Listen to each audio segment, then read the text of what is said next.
सत श्री अकाल जी सारिਆਂ ਨੂੰ। ਅਸੀਂ ਦੋਨੇ ਭਰਾ ਤੁਹਾਡੇ ਸਾਹਮਣੇ ਦੁਬਾਰਾ ਪੇਸ਼ ਹੋਏ ਹਾਂ। ਸੋ ਦੁਸਹਿਰੇ ਵਾਲੇ ਦਿਨ ਜਿਹੜੀ ਅੰਮ੍ਰਿਤਸਰ ਬਹੁਤ ਮੰਦਭਾਗੀ ਘਟਨਾ ਹੋਈ ਹੈ ਜੀ। ਸੋ ਉਹ ਘਟਨਾ ਕੋਈ ਹਾਦਸਾ ਨਹੀਂ ਸੀਗਾ, ਉਹ ਸਰਕਾਰ ਦੀ ਮਿਲੀ ਭੁਗਤੀ ਇੱਕ ਸਾਜ਼ਿਸ਼ ਹੈ।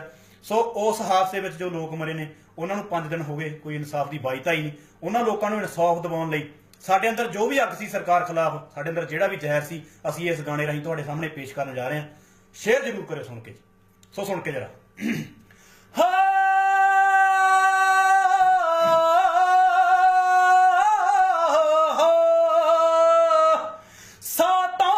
मरे बेदोशे आखिए 60 जांदे ने। हाँ खड़दा है विरला कोई बाकी सब नठ जांदे ने। 100 तो वध मरे बेदोशे आखिए 60 जांदे ने। हाँ खड़दा है विरला कोई बाकी सब नठ जांदे ने। पई है सरकार क्यों सुती मीडिया दे फेरो जुत्ती। पई है सरकार क्यों सुती मीडिया दे फेरो जुत्ती। हाँ चोरा संग रल गई कुत्ती मुकदी गल सारी है। अंबर सर हादसे दे विच हथ कोई सरकारी है। अंबर सर हादसे दे विच हथ कोई सरकारी है। कहने आए कठोक के लोकी ना खड़ दे लैन ते पुलिस जे टोक दिंदी। हाँ ला ला के बैरिकेड जे रस्ता ही रोक दिंदी। लोकी ना खड़ दे लैन ते पुलिस जे टोक दिंदी। हाँ ला ला के बैरिकेड जे रस्ता ही रोक दिंदी। जाना दा मुल हुण पाउंदे 5 लाख दे चेक फड़ाउंदे।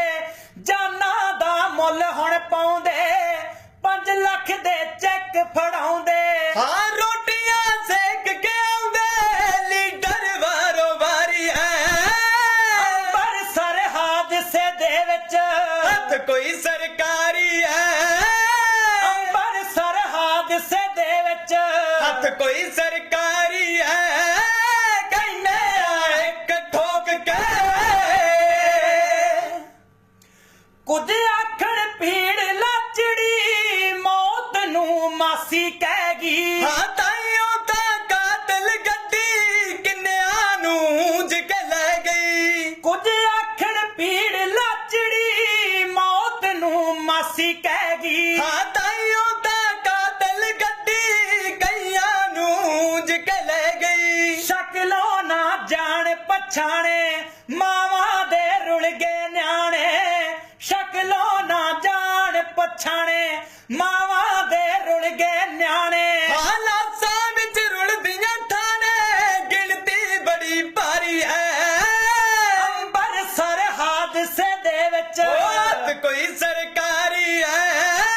अंबरसर हादसे दे विच हाथ कोई सरकारी है।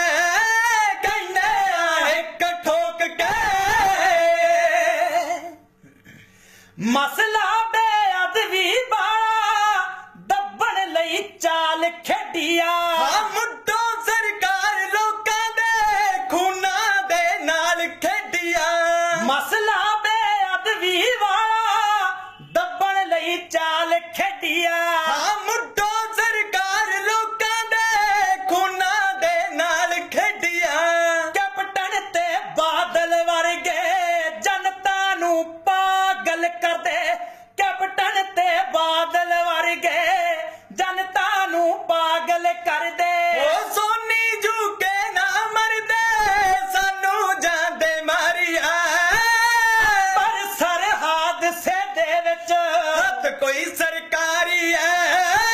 अंबरसर हादसे दे विच हाथ कोई सरकारी है।